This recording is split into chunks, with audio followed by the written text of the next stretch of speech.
Saturday Social, brought to you by EA Sports FC with PlayStation 5. Welcome back to Saturday Social, where we are joined by Lyes and Loz and a lot of magnets. Yeah. One thing we have on this show is a lot of magnets, and it's time now to talk centre-backs. I feel like this week, Joe, there was a lot of talk about the calibre of centre-back. We saw some great centre-back performances, and we've never done this before. Do you want to explain the rules? Yeah, it's another ranking. Fingers crossed it's better than that ranking. Seen over there. You weren't happy with some of the shouts, were you? Harry Kane. What's your... Cole Palmer replacing Harry Kane. Yeah, that was a bit worrying. In the long run, I think you guys are going to need to just free your mind. Honestly, no Phil Foden mentioned either in that front six chat. I was getting frustrated. But nevertheless, let's talk about centre-backs. But great to have you with us on this show. What an angry man. Sorry, I am an angry man. Yeah. Let's talk centre-backs, though, shall we? Because we've asked both our guests to pick their 10 best-performing centre-backs this season. Okay. You're going to have to try and come to a cumulative agreement here, really, lads. We probably will, because there is some disagreement, I think. So we'll work from 10 up to 1 and try and build out what you believe is the definitive list of the 10 best centre-backs in the Premier League this season. Okay. Yeah, so we're going reverse order. So we'll start at obviously what number one being the best, as you say, based on this season. And we can always move things around. So if you want to start and you can... Yeah, good shout. Jump things around. But let's start around 10. You can start, because I think 10th best centre-back. I see a magnet on there where I think... Yeah, it's definitely a peculiar one. It's Pick it up and show the camera. It's not a name brand. At number 10, and this could have been a few players, I think there's been some great centre-backs, but I wanted to give some shine to Bournemouth and to Zabarnyi, because I believe that him, next to Senesi in that Bournemouth system, have actually gone completely under the radar. What Bournemouth have done this season, they had a really tough start to the season, I think winless in their first 6 or 7, but since that moment, Iraola has Bournemouth popping it about. They're one of the most informed teams in the league since that moment. And I think their defensive strength, and him and Senesi in particular, are kind of like the platform for the rest of the guys to go do their thing. So I think he's been super under the radar. Smithy was telling me a stat. I think he's one of only 3 players to play every single minute of the campaign. One of only 3 outfield players that is play every minute in the Premier League this season, with Kilman and Saliba. And bear in mind, it's his first season. He's quite young as well, too. And he's a bit of one. For me, good at ball playing, good physically as well, too. I think he's been really good. But does he make your 10, Loz? he didn't make my 10, you'd be surprised to know. Wow. So, in at 10, Christian Romero. Oh, that's low. That's low, isn't it? So the only reason I'd say is low is because the more names that I put on the list, the lower down the list he went. I think he's a great player. I think I respect the position he plays. He plays one of the aggressive centre-backs in the league. And I think as an aggressive centre-back, that's probably one of the harder positions to play. Some people are a bit more conservative, a bit more sit-back, a bit more standoffish. He's one of the guys who has to go out there and get into the opposition. I'm going to put him in at 10. If you want to put him higher... I have him a lot higher. A lot higher? A lot higher. I've only got another player in the Spurs team a lot higher. So you can always move. You can always move. If you've both got him, do you want to stick him jump him up if you want. Where did you have him? I had him at 6th. You had him at 6, you had him at 10. Is there a middle ground What, then? like there?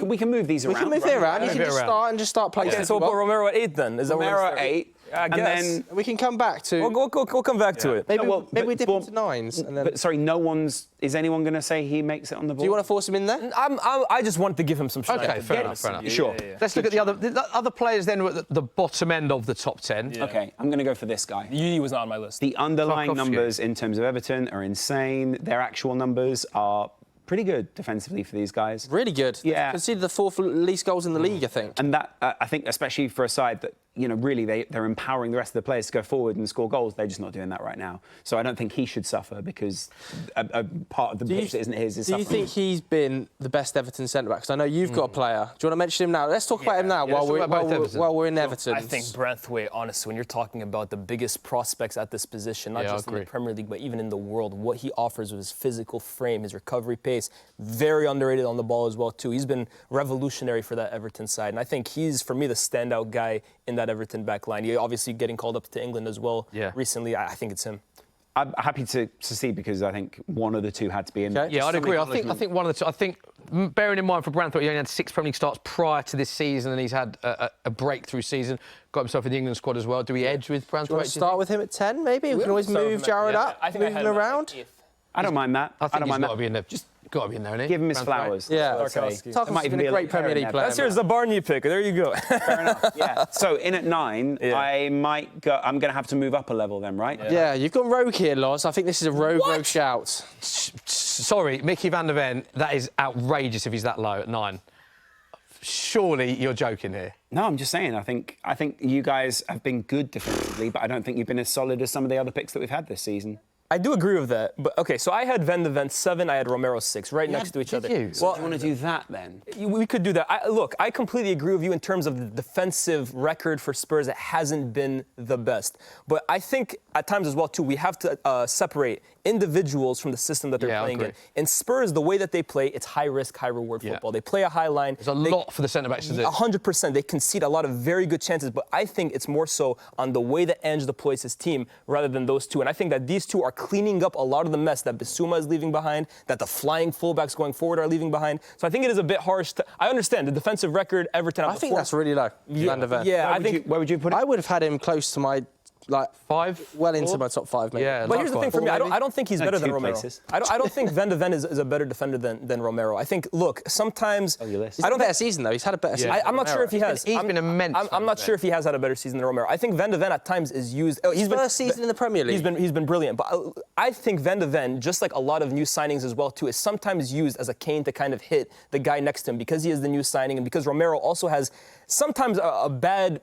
sometimes people look at Romero as too rash, he's too aggressive, he makes too many mistakes. But Romero this season, with the ball at his feet, in my opinion, very underrated. But also, I think he's kept that team together all the time. Van de Ven has missed a lot of time through injuries. Can I just give you a stat? Points when he plays, 2.2 points for Spurs, Van de Ven. When he doesn't, 1.5. He's also got the best passing accuracy of any player as a centre-back. Passing accuracy stats are usually won by players further up the pitch. He's also the quickest player in the Premier League as a centre-back. He's very, very quick. When does a centre-back have the best passing accuracy and the quickest player? So the best passing accuracy, I mean, he's playing the most passes. I like Dunk, I think Lewis Dunk had it. He's rapid. He is rapid. But I get the I think he should be higher pace personally. thing, but I also think passing-wise, there are plenty of other centre-backs. I think Romero's a better passer of the ball than I agree. I also think that a couple of these other centre-backs are being asked to play harder passes than he's been asked to play in the team. Oh, wow. Well, but Okay, let's have them at 7 and 8 to start with. At number 9, is there any names on the table that you I went for Pau Torres.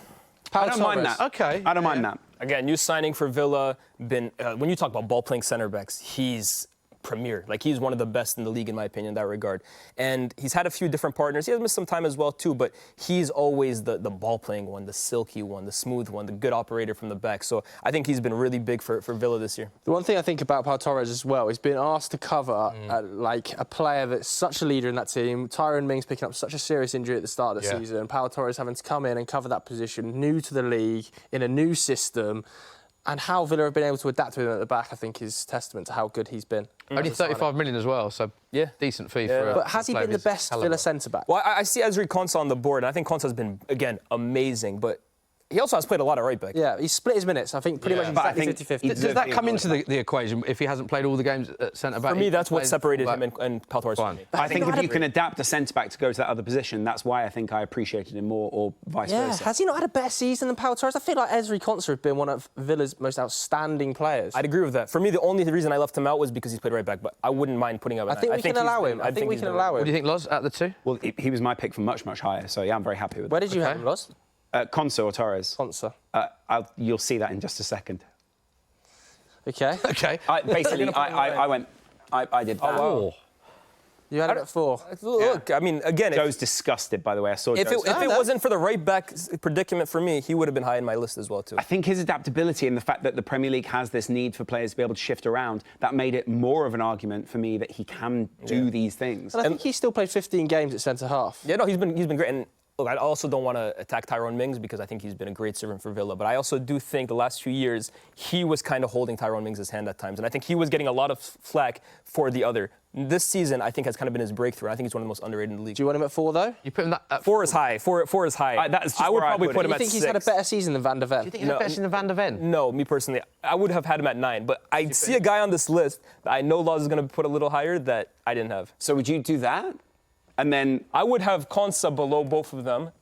Wow, OK, so what you're actually saying is you want to do 7, this. 6, and then... Oh, no, you want to do that, though, don't you? Yeah, but I don't mind Van de Ven and Romero. I can agree. I want to annoy Smithy. Wow, so Van de Ven's gone even further down the list here. Wow. Yeah. Okay. Okay. We haven't done... No, Van de Ven remained... Yeah, Van de Ven remained. Yeah, sorry. Yeah. We haven't done 9 yet. OK, that's because no one deserves 9.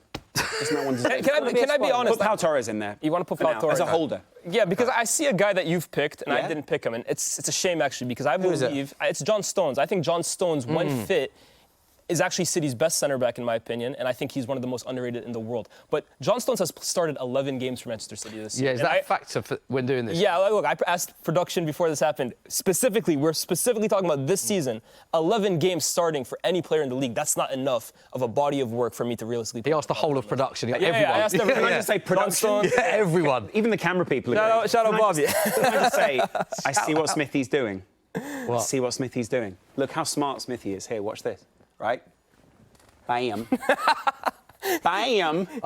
He's just slowly getting his. I hadn't even thought of that. I'm not that intelligent, but Wow. I like it. Smithy, I see what you've done. So, but you don't want Stones on there. But he can't make my top 10 list. He's played 11 games, man. We kill Reece James for that. Reece James wouldn't make a top 10 right back list. Yeah, but with very Ross? different talents. And I think John Stones, when he has played, you just see the difference. Are his 11 games There's a better big than player you might 30 be games missing of out by else? doing that. Yeah, I think so as well. Oh, are there? There's a big player you might be missing out. Where does Konate go? Let's talk about wow. Yeah, he Ibu can't be on this Konate. list. So He's not in your top 10. Stones. Sorry, is Konate... Oh, of course. where? So who's not in your list? Sorry, Stones. Stones didn't make my Fine. list, no. Right. Because he's only started 14 games.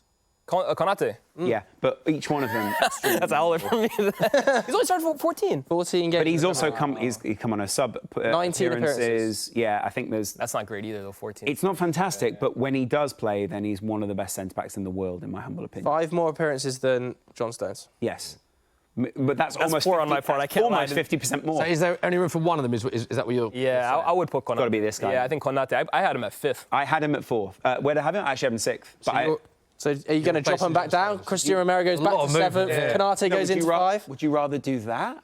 And you're saying you want to take him off?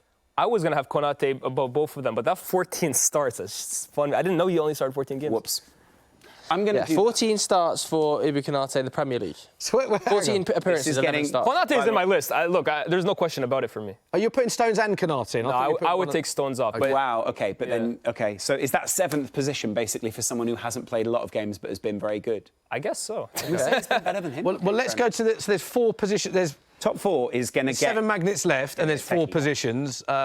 I don't know whether it is. I feel like the top 4 is maybe Yeah. the It's biggest agreement area. This is Yeah, our I think choice it's the here. order. Basically, the 3 who would you have at title 4? contenders. I had Ruben Diaz at 4. I have Ruben Diaz at the lowest of these guys. Yeah, I agree. There. Yeah? I mean, he's been the most consistent City centre back, both in terms of fitness and in form, in my opinion. I know we're going to talk about Akanji and Ake, but most of the time they're playing in wider positions, right? Ruben Diaz is kind of like the heart and soul of that City back line. So I had to put him at 4.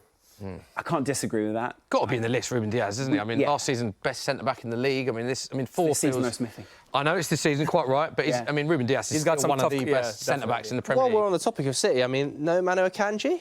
Like I said, for me, I almost view him more as a right back. The more that I put people on the list, the more I sort of went, oh, and he just slowly slipped down and out of there. But you're right, the right back. Same with Nathan Ake. Yeah, but we got Ezri Konsa on there. That's why he wasn't on my list either. He wasn't on my list to begin with, Konsa. Yeah, it's tough. Wow. And no Nathan Ake. Ake, very good, but again, I think the other people, I put Stones in there ahead of him, just in terms of what I think he can. Only central centre backs in my 11. If in my everyone's 10. fit for Man City, is it Stones and Diaz Of for course, you that's as the starting maybe centre-back there? when they're fit, that might be the best centre back partnership in the world. But when they're not fit, Well, there's 2 guys I'm looking at right now. Talking about the best centre-back partnership in the world. Easily for me right Is now. it? Yeah. Saliba and Gabriel. Are they 2 and 3, though? They are 2 and 3 for me. What, are they 2 and 3 Ross? for you? 100%. Which order out of interest? Because I feel like what's interesting is William Saliba's been widely regarded as one of the best centre-backs in the league for a while now, but almost Gabriel's gone a bit sort of under the radar until recently. I mean, even recently when we did film with him, a lot of people put him as number 1, and there's a bit of cheating going on in that football. Yeah. But there's We a got to teach lot some French lessons of after his this, by the way. teammates saying how good Gabriel is, but he's often not spoken about until recently. Do you think that's fair? I think he suffers the same thing that Romero is currently suffering now. The aggressive front-footed centre back that is a bit more prone to the mistake because of how front-footed they're playing is sometimes hit with a stereotype that they're mistake-prone. And I think his first few years in the league, he was kind of immediately hit with that label, and it's been hard for him to shake off. But you look at the last 2, arguably even 3 seasons for Arsenal, he's been almost faultless, Gabriel. I wouldn't be too upset to put him over Saliba. The only reason I have Saliba over is because I just regard this guy as such a prestige talent. Do you know what's kind of crazy is I don't think he started any of the first 4 games of the season. He was actually dropped to the bench, and they were going to shift that system, weren't they? And Partey was kind of tried on that right-back role, and Timber at left-back, and it kind of shifted all after that. And since then, he's really been... And the partnership as well. 74% win ratio in the Premier League when William Saliba and Gabriel have started. Also, if we're talking about goal scoring, which we haven't mentioned, I know it's defensive, but 4 Premier League goals for Gabriel is the joint most of any Premier League defender with Romero. So Gabriel and Romero are the highest scoring of all the centre-backs. So what are you going to go, Gabriel at 2 and Saliba at 3, or Saliba That's at 2? what I had. I don't mind. I think either way it's respectful. Yeah, I don't mind. I can put those. Gabriel at 2. And then, and I also think, can I just say, I think they've made the transition in goalkeeper a lot easier for Arsenal this season as well. Yeah. Obviously having Rice in front of them helps them a huge amount. I think he's changed their game fundamentally. But the goalkeeper behind them has also done the same. And I think a lot more people, if they had some shaky centre-backs in front of them, it'd be tough. Would be criticising Raya right now. They complement each other so well as well, too. I mean, like, one's strength complements the other's weakness, vice versa. And they can also, what I like about both of them is, when you think of like the ball-playing centre-back and the aggressor, they can kind of do both roles. Both of them are quite good on the ball. Both of them can play front-footed. So I think they work really well together. I agree with that. I think we should hold up our number 1. They complement each other. Big Virg. Again, back to his best. Can I just quickly... He was both of your number 1, was he, Virgil? He was, yeah. I mean, we didn't know that beforehand. But it's a connection. It's Yeah, synergy. there's like a synergy there. Back to his best, though, you think? This is redemption season. Yeah, I think he has been. I think he's actually been as good, if not slightly better, than his very best. Wow. I think the system benefits him a lot more. Obviously, I think having very competent centre-backs alongside him massively helps him. But I think the real thing with Van Dijk is he's had a second-choice goalkeeper behind him for a majority of this season, or an equal amount of this season actually now. So I think his leadership, the fact he's become club captain this season, and the fact that we've seen the team take a real step on, is not only about his centre-back role, but also just overall the way that he affects the system and the other players in the team. He was immense in the cup finals. I know people talk about how well that the young players did in that team for Liverpool, but without him playing, he was just... I was at the game, just how vocal, how commanding he was. Scored 2 goals, 1 disallowed. He was so good in that cup final. And on top of that as well, I think a lot of people don't realise Liverpool carried very little goal threat in that game, mainly because of the talent they had up front. And obviously, I'm not saying anything bad about the kids, but therefore they were trying to get a lot more set pieces to try to serve someone like Virgil van Dijk. We're talking about people scoring goals. Just Van Dijk's threat in the first place, his aura at either end of the field is a massive issue. You saw it the other night when they were playing Sheffield, right? The Sheffield players, and so many players, have to get in his face every corner. And it just makes marking that whole team an impossibility. Yeah, most aerial duels won as well in the Premier League this season. Yeah, of any just player. a couple of players potentially missing here. You know, no Sven Botman talked about. I know he's had injury problems, but he started and played as many games as Ibu Konate. That Konate thing has spun me. I didn't know he only started 14 games. Yeah, it's just his sheer presence, I think, and no one feels the same as Murillo at Forest, who's had a really quite outstanding season. Still only 21 years old. You know, we shouted out Zabarnyi, so just a quick shout out to him. Is there any changes you want to make to that 10? Now you're looking at it. I actually think he might deserve to go above those two. Yeah, I agree. You both agree? Go on then, if you both agree. I actually think that's not a bad shout. Jared Branthwaite's had a great breakthrough season. I also just think Everton, I feel a bit bad for Everton right now, everything that's going on there. It's not necessarily the players and the coach's fault. Definitely not the defenders. And they deserve the credit. And that kind of works as like a tier of players from there to there. Are you happy with Konate at 7 then? Personally, I put Konate a little bit higher. I think he's got one of the hardest jobs in the Premier League. I think so as well, too. Van Dijk plays like a very structured role for Liverpool, and Konate is basically told, get out, push, press, and he's basically always put on the best player of the opposition team. So, that puts him very high for me. OK, so there is confirmation of the top 10 centre-backs in the Premier League this season. Let us know what you think of that list at home. Virgil van Dijk, I think we would agree, number 1. But, yeah, tricky for you, to be fair, I will say that. But I think overall... Outside the top 4, it's really hard, isn't it? Overall, yeah, it is, yeah. Overall, pretty good. Right. Another shout, by the way, for Joe Gomez. That's all I'm saying. Joe Gomez. Yeah, left back. Well done. Left back, isn't it?